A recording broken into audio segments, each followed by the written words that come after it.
मो ना श्री विजय कुमार दास। ये गाँव मुख्य पुरोधा, ये मंदिर पूजारी एवं पुरोहित। आमर 3 वर्षर पड़ा हनुमान जी जो यज्ञ उत्सव 3 वर्षर पड़ा। प्रथम वर्ष मंदिर प्रतिष्ठा होता, द्वितीय वर्ष वार्षिक उत्सव होता प्रभुंकर, आउ ये तृतीय वर्ष यज्ञ आरंभ होची।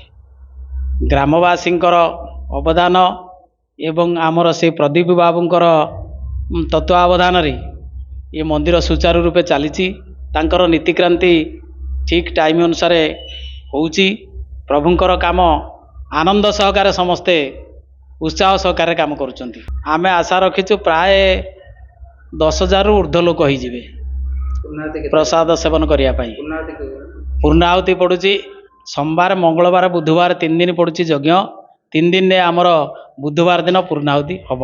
ये अनुष्ठान एक्चुअली ये 3 वर्ष को पड़ा। 3 वर्ष भी मुझे गाँव को हेले आसूची पूजा करने हनुमान का आशीर्वाद रू ग्रामवासी समस्त भक्त मान श्रद्धा स्नेह भरा कथन कथन रु मुझे आसुची। मोर ना मनोरंजन नंद। एक्चुअली आम घर काकटपुर कि रोचे जगतसिंहपुर। ये पूजा पूजी कर्म मुझे जगह ए स्थान एत मधुर वार्ता भितर चली अच्छी आपण विश्वास भी करेनि।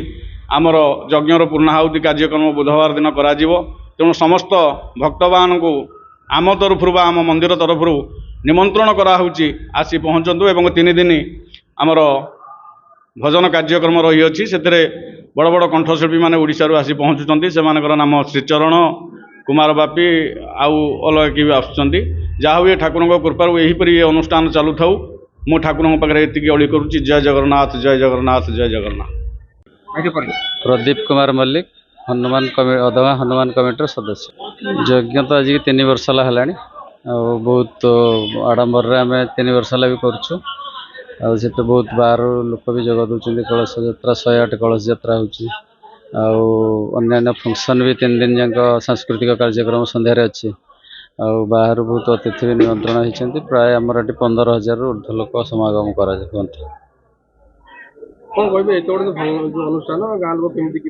गाँ लोक समस्ते समस्त सहयोग संपूर्ण सहयोग गाँ पाख पड़शार 5-10 खंड गाँव लोक भी सहयोग कर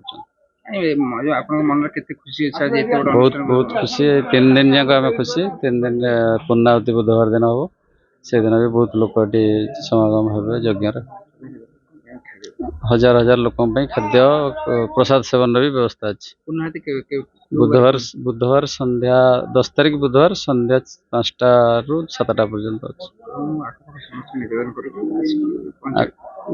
पाख पड़शा समस्त गाँव को भी निमंत्रण भी होती। समस्ते भी पूर्णाहुति दिन आसिक पहुंची प्रसाद सेवन कर।